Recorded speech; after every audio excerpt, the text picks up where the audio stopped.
안녕하세요. 오늘은 과학 시험에 관해서 총 정리를 한번 해보도록 하겠습니다. 일단 첫 번째는 지구와 달의 크기를 측정하는 방법인데, 이때 이 지구의 크기를 측정하기 위해서 에라토스테네스는 두 가지 가정을 세우게 됩니다. 이때 이 첫 번째는 지구로 들어오는 햇빛은 평행하다. 그 다음에 두 번째로는 지구는 완전한 구형이다 라는 것인데, 이때 이 에라토스테네스는 측정 원리, 원의 성질을 이용을 해서 이 지구의 크기를 측정을 했어요. 자, 그래서 원의 성질은 원에서 부채꼴의 호의 길이는 중심각의 크기에 비례한다 라는 원의 성질을 이용한 것을 알 수 있습니다. 자, 그래서 이것으로 식을 세어보면 360대 2파이얼은 중심각 대 호의 길이라는 것으로 식을 세어볼 수 있어요. 자, 에라토스테네스가 측정한 값은 중심각과 호의 길이로 총 두 개인데, 이때 중심각은 막대와 그림자가 끝을 이루는 각으로 이때 평행하니까 억각이 생기기 때문에 이때 이 두 사이의 크기와 이 중심각의 크기가 서로 똑같다는 것을 알 수가 있고, 이때 이 호의 길이는 시에네에서 알렉산드리아까지를 거리를 호의 길이라고 두었습니다. 이때 중심각 같은 경우에는 동일 경도에 있는 두 지점의 위도차를 중심각으로 하고, 또한 알렉산드리아와 시에네까지의 거리를 이렇게 호의 길이로 두어서 지구의 크기를 측정하였습니다. 자, 실제 지구의 크기의 반지름은 약 6,400km 정도 되고요. 자, 그래서 그 다음으로는 달의 크기를 측정하는 것인데, 이때 만약에 물체가 가까이 있으면 크게 보이고 멀리 있으면 작게 보이기 때문에 아무리 이제 크기가 다른 물체라고 해도 만약에 거리가 다르게 되면 이 크기가 서로 같아 보일 수 있다라는 성질을 이용하였고요. 이때의 측정 원리는 닮은 두 삼각형에서 대응하는 변의 길이는 같다라는 닮은 비를 이용하였습니다. 자, 그래서 식을 세어볼 텐데, 이 그림에서 보이다시피 이 지구에서 달까지의 거리를 큰 L로 두고 둥근 물체까지의 거리를 작은 L로 두었을 때 큰 L과 이제 작은 L은 달의 지름 큰 D 대 둥근 물체의 지름 작은 D로 이렇게 식을 나타낼 수가 있어요. 자, 그래서 실제 달의 반지름의 크기는 약 1700km 정도 되기 때문에 이때 실제 지구의 반지름 6400km에서 4분의 1 정도 되기 때문에 이때 달은 지구의 크기의 4분의 1, 즉 4배 정도 크다는 것을 알 수 있습니다. 자, 그 다음으로는 운동하는 지구인데요. 이때 이 지구의 자전은 지구가 자전축을 중심으로 하루에 한 바퀴씩 도는 운동이고, 지구 자전 방향은 서쪽에서 동쪽입니다. 이때 지구 자전으로 나타나는 현상은 천체의 일주 운동과 그 다음에 별의 일주 운동 이렇게 두 가지로 나뉘게 되는데, 태양, 달, 별과 같은 이러한 천체가 하루에 이제 지구가 자전하듯 하루에 한 바퀴씩 도는 것처럼 보이는 겉보기 운동을 우리는 천체의 일주 운동이라고 합니다. 이때 이 운동 방향은 이 서쪽에서 동쪽과는 반대로 동쪽에서 서쪽으로 운동을 하는 것을 알 수 있고요. 그 다음에 별의 운동 같은 경우에는 우리가 바라보는 하늘의 방향에 따라서 별의 일주 운동이 다르게 나타나는 것을 알 수 있습니다. 자, 그래서 우리가 동쪽 하늘에서 볼 때, 남쪽 하늘에서 볼 때, 서쪽 하늘에서 볼 때, 북쪽 하늘에서 볼 때 각각의 다른 별의 일주 운동을 하고 있는 것을 알 수 있습니다. 자, 그 다음에는 지구의 공전인데, 이 지구의 공전은 지구가 태양을 중심으로 1년에 한 바퀴씩 도는 운동으로, 이때 이 지구의 공전 방향은 서쪽에서 동쪽으로 동일합니다. 이때 지구의 공전으로 나타나는 현상은 두 가지가 있는데요. 그 첫 번째는 태양이 연주 운동이고, 두 번째는 계절에 따른 별자리 변화입니다. 이때 태양의 연주 운동은 태양 공전으로 인해서 태양이 별자리를 배경으로 1년에 한 바퀴씩 도는 겉보기 운동을 태양의 연주 운동이라고 합니다. 또한 운동 방향은 동일하게 서쪽에서 동쪽으로 이동을 하고요. 계절에 따른 별자리 변화 같은 경우에는 이때 태양이 보이는 위치가 지구의 공전과 자전으로 인해서 위치가 달라지기 때문에 이때 우리가 보이는 별자리는 계절마다 달라진다라는 것을 알 수가 있습니다. 자, 그 다음은 달의 위상 변화인데요. 이때 이 달은 지구를 중심으로 약 한 달에 한 바퀴씩 도는 운동입니다. 이때 이 달이 공전하기 때문에 지구에서는 매일 같은 달을 관찰하게 되면서 달이 서쪽에서 동쪽으로 동일하게 한다는 것처럼 보이는 이제 달의 공전이고요. 이때 이 달의 공전에 따른 달의 위상에는 총 4가지가 있는데 이때 이 sak은 지구와 그 다음에 태양 사이에 달이 있을 때 이 sak이 일어나는 것이고 이때 이 망은 달이 태양과 지구, 태양, 지구, 달 순서대로 이런 일직선상에 있을 때 이 망이 나타나게 됩니다. 이때 이 sak은 달이 전혀 보이지 않을 때를 sak이라고 하고 이때 망은 환한 빛의 보름달 모양일 때 우리는 망이라고 합니다. 이때 이 상현은 달이 지구, 태양과 직각을 이루어서 오른쪽 반원이 보이는 것을 상현이라고 하고 반대로 하현은 달이 지구, 태양과 직각을 이루면서 왼쪽 반원이 보이는 것을 우리는 하현이라고 하는 것을 알 수 있습니다.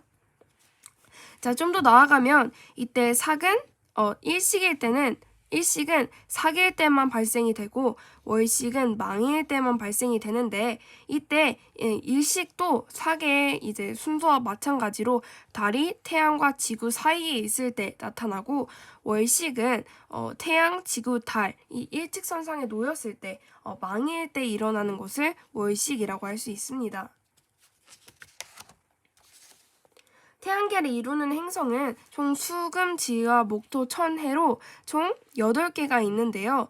이때 각각의 행성들에 대해서 간단히 알아보자면 일단 수성은 대기가 없어요. 대기가 없기 때문에 낮과 밤의 온도차가 매우 큽니다. 또한 표면에는 운석 구덩이가 매우 많고요. 금성은 바로 그 다음 3번째인 지구와 크기와 질량이 가장 비슷하고 또한 수성과는 다르게 이산화탄소로 이루어진 두꺼운 대기가 있기 때문에 이때 대기압과 표면 온도가 매우 높습니다.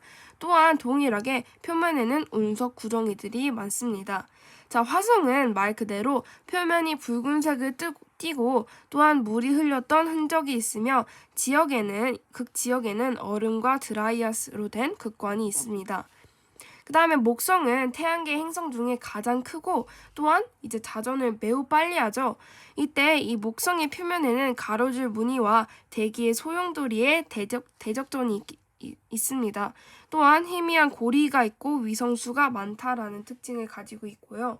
토성은 이때 똑같이 목성과 표면에 가로줄 무늬가 있고 밀도가 가장 작으며 암석과 얼음으로 이루어진 뚜렷한 고리가 있습니다. 자, 천왕색은 초록색으로 보이고 자전축이 옆으로 뉘어졌기 때문에 누워서 자전하는 것을 알 수 있습니다. 또한 희미한 고리와 위성수가 있습니다. 자, 마지막으로 해왕성은 파란색으로 보이고 표면은 대기의 소용돌이인 대극점이 있으며 또한 희미한 고리가 있고 위성수가 많은 것을 알 수 있습니다. 자, 이렇게 8가지의 태양계를 이루는 행성들의 특징에 대해서 알아봤는데요. 이때 이 지구의 행성을 나뉘는 기준에는 총 2가지가 있어요. 그 중에 첫 번째는 내행성과 외행성인데 이때 이 내행성과 외행성은 지구의 공전 궤도를 기준으로 구분을 하게 됩니다. 자, 그래서 지구 공전 궤도 안쪽으로 공전할 때의 행성을 내행성이라고 하고요. 이때 지구 공전 궤도 바깥쪽으로 공전하는 행성을 외행성이라고 합니다. 자, 그래서 내행성의 예시로는 수성과 금성이 있고 외행성의 예시로는 화성, 목성, 토성, 천왕성, 해왕성이 있습니다. 자, 그 다음에 분리 방법은 지구형 행성과 목성형 행성에 따라서인데 이때 지구형 행성과 목성형 행성에 대한 표를 보았을 때 이때 지구형 행성에는 수금, 지화, 수성, 금성, 지구, 화성이 있고 목성형 행성에는 목성, 토성, 천왕성, 해왕성이 있습니다. 자, 이때의 질량은 지구 행성이 작고 목성형은 크고 반지름은 작고 크고 평균 밀도는 크고 작고 고리는 없고 있고 위성수는 없거나 적다. 또한 목성형은 위성수가 많은 것을 알 수 있습니다. 이때 이 지구형 행성은 질량과 반지름 크기는 작지만 이때 평균 밀도가 목성형 행성에 비해서 매우 높은 것을 알 수 있습니다. 즉 지구형 행성은 단단한 표면인 고체 상태로 이루어져 있고요. 이때 목성형 행성 같은 경우에는 단단한 표면이 전혀 없는 기체 상태의 형태로 이제 물질을 이루고 있습니다. 자, 그 다음에는 태양의 구조인데요. 이때 태양의 구조에는 광구, 쌀알무늬, 흑점이 있습니다. 이때 광구는 밝고 둥글게 보이는 태양의 표면이며 온도는 약 6000도입니다. 자, 이때 쌀알무늬는 이름 그대로 태양 표면에 쌀알을 뿌려놓은 것 같은 무늬. 그 다음에 흑점은 주변보다 온도가 4000도로 낮고 크기와 모양이 불규칙한 어두운 무늬라고 합니다. 자, 이때 태양의 대기에는 채층과 코로나가 있는데 이 채층은 광구 바로 위에 있어 붉은색을 띠는 얇은 대기층이라고 하고요. 이 코로나는 진주색을 띠며 이 채층과는 다르게 멀리 뻗어져 있는 대기층을 뜻합니다. 이때 태양에서 나타나는 현상은 총 3가지가 있는데요. 이때 홍염은 광구에서, 즉 빛이 나고 밝은 태양의 표면, 즉 광구에서 온도가 높은 물질이 대기로 솟아오르는 현상을 홍염이라고 하고, 플레어는 흑점에서 폭발이 일어나 채층의 일부가 매우 밝아지는 현상을 뜻합니다. 자, 이때 흑점 부분과 이때 이 채층은 바로 광구 위에 있기 때문에 매우 밝고 또한 붉다는 것을 알 수가 있죠. 자, 마지막으로 태양풍은 태양에서 고온의 입자들이 우주 공간으로 나가는 현상을 태양풍이라고 합니다. 자, 이러한 태양의 활동은 주기적으로 나타나는데 이때 이 태양의 활동에 대해서 그러니까 태양의 활동을 이제 흑점수의 주기적 변화로 인해서 알아볼 수 있습니다. 자, 태양의 활동이 활발해지게 되면 태양에서 나타나는 현상은 총 4가지가 있습니다. 첫 번째로는 가장 대표적으로 흑점수가 증가한다. 두 번째는 코로나, 진주색을 띠며 매우 멀리 뻗어져 있는 대기층이 점점 더 커지는 그러한 현상. 코로나의 크기가 매우 커지고 태양풍이 더욱더 강해진다는 것을 알 수 있습니다. 또한 홍염, 광구에서 이제 높은 물질이 대기로 뻗어나가는 현상인 홍염과 그 다음에 흑점 부분에서 폭발이 일어나서 채층이 밝아지는 현상인 플레어가 자주 일어난다는 것을 알 수 있습니다. 자, 그렇다면 태양의 활동이 활발해지면 지구에서 받는 영향에는 무엇이 있을까요? 그 첫 번째로는 자기 폭풍이 나타나고 두 번째로는 무선 전파 통신이 방해를 받습니다. 세 번째로는 인공위성이나 이제 송전시설이 고장나기도 하기 때문에 이 송전시설이 고장나게 되면 정전, 우리가 휴대폰이나 컴퓨터를 못 쓰는 그러한 현상들까지 영향들을 받는다고 합니다. 자, 그 다음에는 수권의 분포와 활용입니다. 이때 이 해수는 바다에 있는 물이며 육지의 물과 달리 짠맛이 납니다. 자, 지하수는 땅속을 흐르는 물이고 빙하는 고체 상태, 하천수는 지표면을 흐르는 물, 호수는 지표면에 고여있는 물이라고 볼 수 있죠. 자, 이때 그림에서 보듯이 수권의 분포, 어느 정도 이제 이 지하수나 해수나 이런 것들이 위치하나라고 볼 수가 있는데 이때 이 해수는 지구의 물을 보았을 때 97% 이상의 퍼센트를 차지하고 있고요. 또한 이 육지의 물인 우리가 사용할 수 있는 짠맛이 나지 않는 담수 같은 경우에는 2.53으로 약 3% 정도를 차지하고 있습니다. 자, 이때 이 담수, 우리가 사용할 수 있는 담수의 양, 즉 담수의 퍼센트를 육지의 물로 나타내어서 퍼센트를 확인해 본다면 우리가 가장 많이 쓰고 있는 담수는 빙하입니다. 이제 빙하. 그 다음에는 0.76으로 지하수를 사용하고 있고요. 0.01%로는 하천수와 호수를 이용을 하고 있습니다. 자, 그래서 육지의 물에 대한 순서, 이제 사용하는 양의 순서를 나온다면 빙하, 지하수, 하천수, 호수 등으로 많은 쓰인 양을 사용한다라는 것을 알 수 있습니다. 자, 그래서 이때 우리가 활용하는 물을 수자원이라고 하는데 수자원의 활용 예시로는 손씻기, 농사짓기, 제품 만들기 등등 여러 가지가 있죠.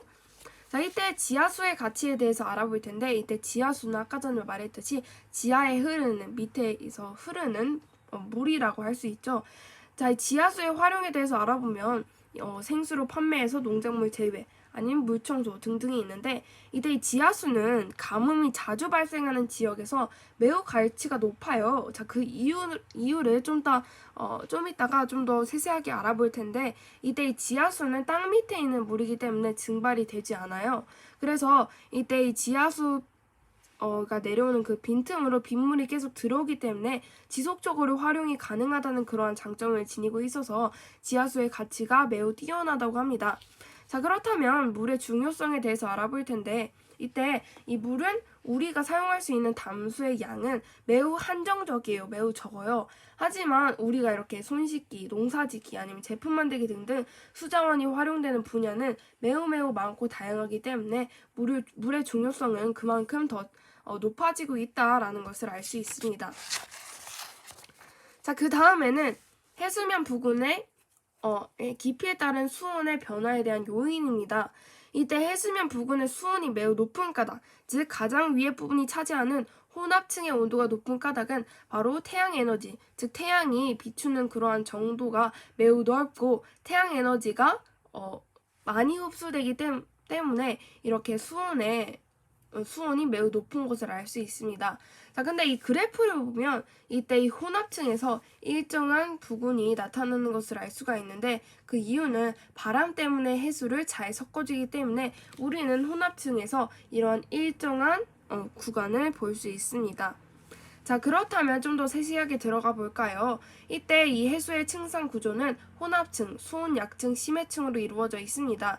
자, 그림과 같이 한번 보게 된다면 이때 이 혼합층은 태양의 에너지가 흡수량이 매우 높고 또한 태양이 이쪽에서 비춰지기 때문에 수온이 가장 높지만 하지만 바람의 영향으로 인해서 이때 온도가 잘 섞이게 되면서 이때 일정한 층이 나타난다는 것을 알 수 있죠. 근데 반대로 수온 약층에서는 점점 급격하게 변하는 어떻게 변하죠? 점점 더 온도가 낮아지는 그러한 수온이 급격하게 변하는 층을 수온 약층이라고 할 수 있습니다. 자, 그 다음에 점점 더 깊게 내려가는 심해층에서는 태양 에너지가 닿는 부분이 거의 없기 때문에 온도가 가장 낮고 또한 일정한 층을 이루는 것을 심해층이라고 할 수 있습니다. 자, 그 다음에는요, 염류와 염분에 대해서인데, 자, 이때 염류는 해수에 녹아있는, 즉 바다에 녹아있는 여러 가지 물질을 뜻합니다. 자, 그래서 염류에 섞어져 있는 것은 염화 나트륨이나 염화 마그네슘, 황산 마그네슘, 황산 칼슘 등이 있는데, 자, 이때 이러한 염류를 그램 수로 나타낸 것을 염분이라고 하죠. 자, 그래서 이 염분을 나타낼 때는 PSU를 사용한다고 하는데 이때 전 세계 해수의 평균 염분은 35 PSU라고 합니다. 자, 이때 염분에 영향을 주는 요인은 총 3가지가 있습니다. 자, 이때 첫 번째는 증발량과 강수량의 차이, 두 번째는 빙하가 녹는 정도, 세 번째는 담수가 흘러드는 양에 따라서 염분이 달라지는 염분에 영향을 주는 요인이다 라고 알 수 있습니다. 자, 그 다음에는 염분비 일정 법칙인데요. 염류의 양은 해역마다 다르지만 이때 염화 나트륨이나 아니면 염화 마그네슘, 황산 칼슘 같은 이런 염류가 차지하고 있는 비율은 어느 해역에서나 항상 일정하게 되는데 이때 우리는 이것을 염분비 일정 법칙이라고 합니다. 자, 그렇다면 좀 더 간단히 정리를 해보도록 하겠습니다. 자, 아리스토테네스는 지구의 크기를 측정하기 위해서 총 2가지를 가정을 했죠. 가설을 세웠는데 그 첫 번째가 지구는 완전한 구형이다. 두 번째는 지구로 들어오는 햇빛은 평행하다. 자, 그래서 이때 지구의 크기를 측정하기 위해서 이용한 원리는 원의 성질인데 이때 원의 성질은 부채꼴의 중심각의 크기는 호의 길이에 비례한다라는 원의 성질을 이용하였습니다. 이때 에라토스테네스가 측정한 지구의 크기와 그 다음에 실제 이제 지구의 크기에는 오차가 있어요. 왜냐하면 실제 지구의 크기는 6,400km인데 자, 일단 에라토스테네스의 이제 측정 방법이 측정 결과가 잘못됐던 이유 중 하나가 첫 번째로는 지구는 완전한 구형이다 라고 했는데 이때 지구는 완전한 구형이 아니에요. 그 다음에 두 번째로는 이때 에라토스테네스는 시에네와 알렉산드리아의 거리까지를 측정하는데 발걸음을 이용을 했는데 이때 이 발걸음이 사람마다 다르기도 하고 정확하지 않기 때문에 이때 이 에라토스테네스가 구한 지구의 크기와 그 다음에 실제 지구의 크기에는 오차가 있을 수밖에 없습니다. 자, 그 다음에는 삼각형의 닮은비를 이용해 달의 크기를 측정해야 되는데, 자, 이때 레이저로 달까지의 거리를 구하는 방법을 설명해보자. 그리고 거리는 속력 곱하기 시간이라는 그러한 식이 주어져 있네요. 자, 일단 지구에서 달을 향해 발사한 레이저의 빛이 되돌아오는 왕복하는 시간을 구하면 우리는 달까지의 거리를 쉽게 구할 수 있습니다. 자, 그래서 정해져 있는 거리는 속력 곱하기 시간이다 라는 것을 이용을 해서 달까지의 거리는 2분의 1 곱하기 레이저 빛의 속도 곱하기 레이저 빛의 왕복 시간을 하면은 우리는 달까지의 거리를 쉽게 구할 수 있다 라고 알 수 있죠. 자, 두 번째는 지구에서는 북두칠성이 북극성을 중심으로 원을 그리면서 시계 반대 방향으로 운동하는 것을 무엇이라고 부르는지 쓰고, 또한 이러한 일지운동이 나타나는 원인을 쓰시오. 자, 일단 태양, 달, 별 같은 천체가 하루에 한 바퀴씩 원을 그리면서 도는 겉보기 운동은 천체의 일주운동이죠. 자, 이러한 일주운동이 일어나는 까닭은 지구가 하루에 한 바퀴씩 서쪽에서 동쪽으로 자전하기 때문에 일어나는 것을 알 수 있습니다. 자, 그 다음 문제인데요. 그 다음 문제는 우리나라가 북쪽 하늘에서 이렇게 관측한 모습을 가와 나로 정리해 두었는데, 이때 북극성인 별을 찾고 관측 순서를 설명해보자. 자, 북쪽 하늘에서 보았기 때문에 이 두 그림을 비교를 해봤을 때 움직이지 않는 C가 북극성인 것을 알 수가 있죠. 자, 이때 이 밤하늘은 북쪽 하늘에서 관찰한 것인데, 이때 이러한 별의 일주운동은 서쪽에서 동쪽, 즉 반시계 방향으로 관측되기 때문에 이러한 관측 순서는 반시계 방향인 나에서 가 순서로 관측이 된다는 것을 알 수 있습니다. 자, 그 다음에는 이제 지구 주위를 돌고 있는 달의 대략적인 공전 방향, 달의 위치와 모양을 각각 설명해 보시오. 자, 일단 제가 이 그림에서 보였듯이 총 8개의 작은 동그라미들을 그렸는데, 자, 오른쪽에서 햇빛이 비춰진다 했을 때 당연히 이 원들은 똑같이 오른쪽에 햇빛이 비춰지게 되니까 왼쪽은 당연히 검았겠죠. 자, 빛이 없겠죠. 자, 그렇기 때문에 우리는 이 달의 모양을 그릴 때 지구에 보았을 때 이 달의 모양은 어떨 것인가를 생각하고 그려보게 되는데, 이때 이 A의 위치에 있으면 지구에서 보았을 땐 똑같이 오른쪽에 빛이 없는 상태인, 즉 상현이라고 하는데, 이때 우리는 이 상현이란 달은 오른쪽 반원만 보이게 되고, 그 다음에 망 같은 경우에는 달의 보름달이 보이는 완전한 햇빛이 있는 상태에 보이는 이러한 달의 모습을 볼 수가 있죠. 자, 그 다음에 C 위치에서는 우리가 왼쪽, 왜냐면 거꾸로 지구에서 보는 방향이기 때문에 왼쪽 반원이 보이는 하현이라고 할 수 있고, 또한 D에서는 우린 이것을 사기라고 하는데, 이때 이 사계는 빛이 전혀 지구에서 보이지 않기 때문에 우린 이것을 사기라고 합니다. 자, 그 다음에는 일식이 진행될 때 태양의 오른쪽부터 가려지기 시작하는 이유와 또한 일식 현상의 배열 순서와 위치를 설명해 보시오 라고 이제 돼 있네요. 자, 일단 일식은 우리가 말했듯이 일식은 사계일 때에만 일어나는 현상입니다. 자, 그리고 월식은 당연히 망일 때만 일어나는 현상이죠. 이때 일식은 태양, 달, 지구 순서로 일직선상에 놓일 때 이 일식이 일어나게 되는데, 이때 이 태양의 오른쪽부터 가려지기 시작하는 이유는 무엇일까요? 자, 그 이유는 달은 서쪽에서 동쪽으로 공전하죠. 뭐를 중심으로? 지구를 중심으로. 그렇기 때문에 일식이 진행될 때는 태양의 오른쪽부터 가려지기 시작한다는 것을 알 수 있습니다. 자, 그 다음에는 옳지 않은 것을 고르고 그 까닭을 설명해 보시오. 자, 일단 행성과 위성의 차이점을 본다면, 이때 이 태양이 있다고 했을 때 이 주위를 도는 행성들, 수금지와 목토, 천해와 같은 이런 것들을 행성이라고 불러요. 즉 우리는 위성이 아니라 태양을 중심으로 돌고 있는 천체를 말하죠. 자, 그리고 위성은 무엇이냐? 위성은 이 태양을 중심으로 돌고 있는 이러한 행성들을 도는, 이 행성들을 중심으로 돌고 있는 천체를 위성이라고 합니다. 자, 즉 기억은 틀린 답이죠. 행성은 태양을 중심으로 돌고 있는 천체라고 볼 수 있습니다. 자, 그 다음에는 이제 태양계를 이루고 있는 8개 행성 중 지구형 행성에 속하는 행성과 각 특징에 설명을 해보고 지구의 공전궤도를 기준으로 분류하여 설명해보자. 자, 일단 지구의 공전궤도를 기준으로 우리가 정할 수 있는 것은 내행성과 외행성이죠. 내행성은 안쪽에서 공전하는 행성, 그 다음에는 바깥쪽에서 공전하는 행성을 외행성이라고 합니다. 자, 그래서 내행성은 수성과 금성이 있고 그 다음에 외행성에는 화성, 목성, 토성, 천왕성, 해왕성이 있습니다. 자, 그 다음에는 지구형 행성에 속하는 행성과 그 특징에 대해서 설명해 보려는데 일단 지구형 행성으로는 수금지화가 있고 그 다음에 질량과 크기는 매우 작지만 밀도가 큽니다. 자, 그렇기 때문에 우리가 알 수 있는 사실은 표면이 단단한 암석으로 이루어져 있다라는 것을 알 수가 있죠. 자, 반대로 목성류 같은 경우에는 질량과 크기가 매우 높고 밀도가 작은데 그 이유는 바로 기체로 이루어져 있기 때문이다 라고 정리해 볼 수 있습니다.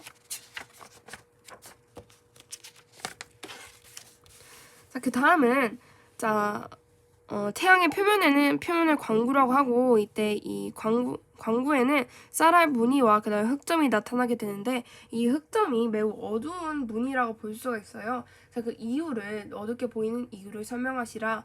자, 일단 이 광구는 태양의 표면이기 때문에 약 6,000도예요. 하지만 흑점은 약 4,000도이기 때문에 주위보다 온도가 매우 낮아서 어둡게 보이는 이유라고 할 수 있습니다. 자, 태양의 활동이 활발해질 때 태양 표면에서 나타나는 현상과 대기에서 나타나는 현상, 지구가 받는 영향을 쓰시오. 자, 일단 태양의 활동이 매우 활발해지면 주기적으로 흑점수가 매우 많아지는 것을 알 수가 있어요. 자, 그래서 이러한 대기에서 나타나는 현상으로는 코로나의 크기가 매우 커지고 홍연과 플레어가 자주 나타나며 태양풍이 강해집니다. 자, 그래서 이러한 태양의 활동이 활발해질 때에는 지구에서 자기폭풍이나 오로라가 발생을 하고 무선 전파 통신이나 아니면 인공위성 등이 방해를 받거나 고장나는 그러한 영향을 받는다고 합니다. 제시된 단어들을 모두 이용하여 수권에서 우리가 활용하고 있는 물에 대해서 설명하시오. 자, 일단 우리가 일상생활에서 활용하는 물은 당연히 수자원이라고 하는데 이 수자원을 사용할 때는 우리가 짠맛이 나지 않는 담수를 이용을 하죠. 자, 그러면 이때 나머지 해수, 빙하, 지하수를 담수로 활용하기 어렵거나 쉬운 이유를 찾아보겠습니다. 자, 일단 해수는 짠맛이 나기 때문에 바로 활용하기 어려워요. 빙하는 짠맛이 나지 않는 담수이지만 이때 고체 상태이기 때문에 바로 활용이 어렵습니다. 자, 그래서 우리는 하천수나 호수, 지하수를 주로 사용하는 것을 알 수 있고 이때 이 지하수는 특히나 더 물이 없는 가뭄이 자주 발생하는 지역에서 매우 가치가 높다라는 것을 알아볼 수 있죠. 자, 여기서 나오네요. 자, 그 다음에 우리는 가뭄 때문에 우리는 수자원으로 지하수를 주로 활용하는데 이때 가치를 설명해보자. 지하수는 말 그대로 지하에 있는 땅속에 있는 물이기 때문에 쉽게 증발이 되지 않아요. 자, 그리고 빗물이 지층의 빈틈으로 숨어들여서 계속 채워지기 때문에 지속적으로 활용이 가능하다. 자, 따라서 우리는 지하수를 건조한 가뭄 지역에서는 수자원으로서의 지하수의 가치가 매우 높다라는 것을 알 수가 있죠. 자, 그 다음에는 해수는 깊이에 따른 수온 변화에 따라 혼합층, 수온 약층, 그 다음에 심해층으로 구분을 하는데 이때 수온이 가장 높은 층과 가장 낮은 층이 무엇인지 쓰시오라고 돼 있네요. 자, 그러면 가장 높은 층은 일단 결과적으로 혼합층이 매우 높습니다. 자, 그 이유가 무엇이죠? 바로 태양 에너지의 흡수량이 많고 태양이 바로 위에서 일정하게 내려 쐬기 때문에 당연히 혼합층의 수온이 매우 높은 것을 알 수 있어요. 자, 반대로 심해층 같은 경우에는 맨 밑에 있기 때문에 전혀 태양 에너지의 영향을 받지 않기 때문에 수온이 가장 낮습니다. 자, 해수 1000g에 녹아있는 염류의 총량을 g으로 나타낸 것을 염분이라고 한다. 전 세계 해수의 평균 염분은 35 psu인데 염분은 해역에 따라 다르게 나타난다. 해수 염분에 영향을 주는 요인을 쓰고 염분 일정 법칙에 대해서 설명하라. 자, 일단 염분에 영향을 주는 요인에는 총 3가지가 있다고 했죠. 자, 그 첫 번째는 강수량과 증발량의 차이, 두 번째는 흘려드는 담수의 양, 세 번째는 해수가 얼거나 빙하가 녹는 정도 등으로 영향을 받습니다. 그리고 해수의 염분은 해역마다 다르게 나타나는데 이때 염화 나트륨, 염화 마그네슘 등 이제 염료가 차지하는 비율은 어느 해역에서나 항상 일정하게 나타나요. 이때 우리는 그것을 염분비 일정 법칙이라고 한다는 것을 알 수 있습니다. 자, 마지막으로는 우리가 아까 전에 배우지 않았던 우리나라 주변 해류의 종류와 특성 및 조석 현상에 대해서 알아보는 건데, 자, 일단 첫 번째 문제를 보면 난류와 한류가 만나는 해역을 조경수역이라고 하는데, 우리나라 동해에서 북한 한류가 강하게 흐르게 되면 조경수역의 위치는 어떻게 달라질지 설명하시오라고 돼 있네요. 자, 제가 오른쪽에 밑에다가 그림을 잠깐 그려놨는데, 자, 위에 보이는 게 우리나라, 오른쪽에 보이는 게 일본입니다. 자, 우리나라와 일본 사이에서 흐르는 해류를 쿠로시오 해류라고 하고, 우리나라와 중국 사이에서 흐르는 해류를 황해난류라고 합니다. 또한 우리나라의 북쪽에서 흘러들어오는 해류를 북한한류라고 하고요. 그 다음에 동쪽에서 흘러들어오는 해류를 동한난류라고 합니다. 일단 기본적으로 한류는 매우 차가운 수온이 낮은 물이기 때문에 북한에서 이제 남쪽으로 내려오는 순서로 되고요. 그 다음에 이제 동안난류 같은 경우에는 이제 난류 같은 경우에는 온도가 되게 높기 때문에 남쪽에서 동쪽으로 이동하는 그러한 해류라고 볼 수 있습니다. 자, 그래서 한류 같은 경우에는 위쪽에서 아래쪽으로, 난류 같은 경우에는 아래쪽에서 위쪽으로 가게 되는데, 이때 북한 한류의 세력이 세지게 되면 당연히 더 아래쪽, 즉 남쪽까지 더 계속 내려오게 되겠죠. 자, 그렇기 때문에 동안 난류와 북한 한류에서 만나서 형성되는 이때 좋은 오장인 도경 수역 같은 경우에는 더욱더 남쪽에서 형성될 것이라고 알 수 있습니다. 자, 우리나라 해안에서 만조와 간조는 하루에 약 2번씩 일어난다. 연속되는 만조와 간조 때의 해수면 높이 차를 조차라고 하는데, 자, 이때 우리가 이러한 조석 현상을 활용한 예시를 찾아 쓰시오. 자, 일단 만조와 간조의 기본적인 개념에 대해서 알아보면 해수면이 가장 높을 때를 만조라고 하고 가장 낮을 때를 간조라고 합니다. 그래서 만조는 밀물일 때, 간조는 썰물일 때 일어나는데, 이때 우리는 해수면이 낮았다 높아졌다 낮았다 높아졌다 이렇게 변화하는 현상을 우리는 조석 현상이라고 하죠. 자, 그래서 밑에서 보듯이 이러한 만조 간조는 하루에 약 2번씩 일어나요.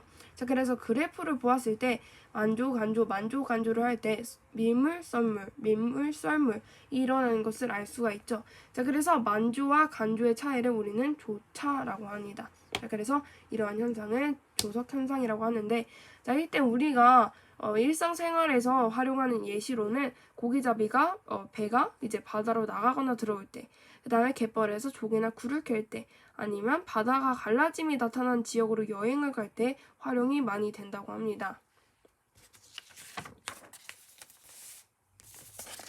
자, 그 다음으로는 이제 마지막으로 총 정리가 남았는데요.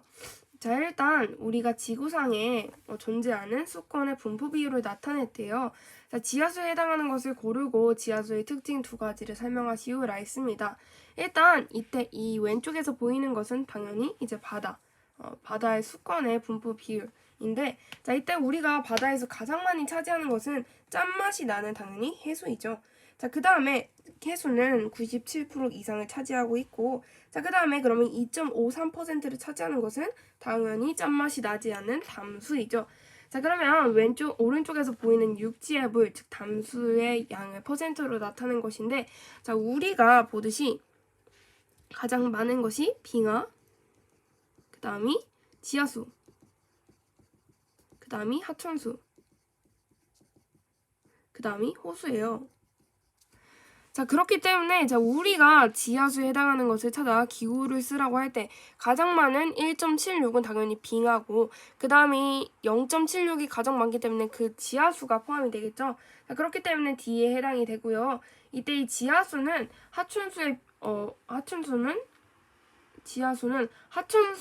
하천수와 호수에 비해 양이 많고 짠맛이 나지 않는 담수이기 때문에 빗물이 스며들어 채워지고 지속적으로 활용이 가능하다라는 특징을 쓸 수가 있습니다. 자, 그림에서는 우리나라에서 이용하는 물을 용도에 따라 비율로 나타낸 것인데 이때 이 물의 소중한 자원인 까닭을 무엇인지 자료를 근거로 설명하시오. 자, 우리가 활용하는 물은 하천수, 호수, 지하수를 주로 사용을 하죠. 자, 근데 이용하는 곳은 우리가 그림에서 보듯이 뭐 공업 활동, 농업 활동, 아니면 뭐 일상생활에서 다양하게 쓰이고 있는데, 자, 이용량은 증가하고 늘어나고 있지만, 하지만 물은 한정적이기 때문에 매우 소중한 자원이다라고 할 수 있습니다. 자, 그 다음에는 해수의 수온 분포를 알기 위한 실험 모습인데, 이때 적외선 등과 작은 선풍기는 실제 무엇을 나타내고, 또한 이때 깊이에 따른 해수의 수온 분포를 설명하시오. 자, 일단 이 해수의 수온 분포 이제 층마다 다른데 이때 세 가지 구조가 있죠. 층이 있죠. 첫 번째는 혼합층, 두 번째는 수온약층, 세 번째는 심해층이 있습니다. 이때 적외선 등은 당연히 태양, 햇빛이 쬐어지는 그러한 태양을 뜻하고, 선풍기는 당연히 바람, 혼합층에서 영향을 주는 바람이 되겠습니다.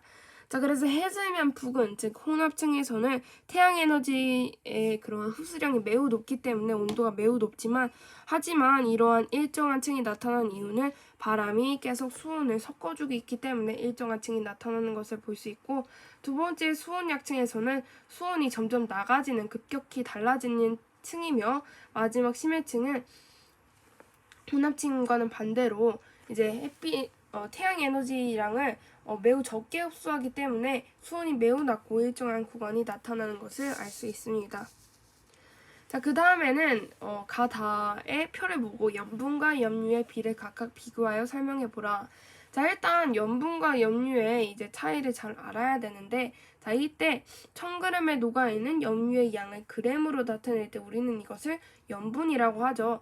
자, 염분은 PSU라는 단위를 이제 사용을 하는데, 이때 세 해수의 염류는 각각 35.0 PSU, 그 다음에는 34.2, 그 다음에는 30.6으로 30.0이네요. 30.0으로 각각의 PS들이 있다라는 것을 알 수 있습니다. 자, 그 다음에 새 해수에서 염화나트륨이 차지하는 비율은 약 78%로 염류가 차지하는 비율은 바로 염분의 일정 법칙 때문에 거의 일정하다, 차이가 없다라는 것을 알 수 있습니다. 자, 우리가 그림에서 볼 때 해류 A부터 C 의 이름을 쓰시오.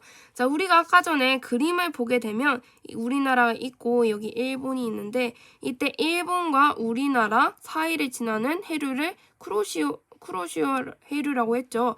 자, 그러면 우리나라와 중국을 지나는 사이의 해류는 바로 황해난류라고 했죠. 좀 더 쉽게 외우기 위해서는 이때 중국 쪽에서 흙들이 이제 바다 쪽으로 내려와서 매우 이제 색깔이 파란색이 아니라 황색이라고 해요. 황토색. 그렇기 때문에 황해난류라고 하는데, 자, 이때 그러면 B에서는 동쪽에 위치해 있죠. 동쪽에 위치했기 때문에 우리는 이것을 동안난류라고 한다. C는 우리나라 북쪽에서 오는 한류, 위에서 내려오는 한류이기 때문에, 자, 우리는 이때 이것을 북한 한류라고 한다. 자, 그래서 우리가 선을 그려봤을 때 그 밑에 있는 것들은 다 난류, 위에 있는 것들은 한류라고 볼 수 있겠습니다. 자, 황해는 동해보다 육지에서 흘러드는 담수의 양이 많음을 고려하여 해류 A부터 C에 해당하는 것을 기억 디귿에 찾고 그 까닭을 설명해 보시오. 자, 새 해류 중 수온이 가장 낮은 이제 해류는 북한 한류이죠. 왜냐하면 당연히 한류는 차가운 물이에요. 그렇기 때문에 온도가 매우 낮아요.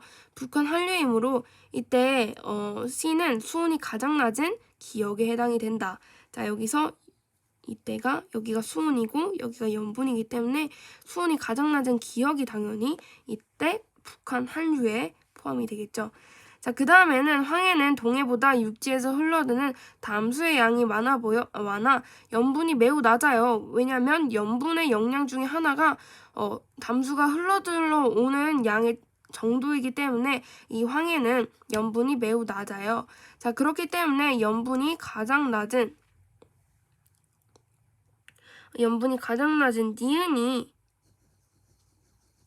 니은이 이때 우리는 황해 난류인 것을 볼 수 있고, 자, 그 다음에 B는 수온과 염분이 높기 때문에 이때 이것은 디귿에 해당이 됩니다. 자, 그러면 간단히 다시 설명을 해볼게요. 자, 조금 복잡하긴 한데 이때 이 한류는 가장 온도가 이제 낮아요. 그렇기 때문에 수온이 매우 낮아요. 그래서 이 표에서 보면 수온이 가장 낮은 기역이 당연히 북한 한류가 되겠고, 자, 그 다음에서는 이때 황해는 동해보다 육지에서 흘러드는 담수의 양이 많기 때문에 염분이 매우 낮습니다. 자, 그래서 이 기역을 제외하고 니은과 디귿을 비교를 해봤을 때 니은 디귿 해봤을 때도 이때 우리가 가장 염분이 낮은 것은 니은이죠. 그렇기 때문에 니은에 황해 난류가 포함이 되고, 그 다음에 B는 수온과 염분이 둘 다 높은 디귿에 해당하는 것을 알 수 있습니다. 자, 그렇다면 해수면의 높이 변화를 나타낸 것인데 조기잡이 하기에 가장 적당한 때를 찾고 그 까닭을 설명해 보시오.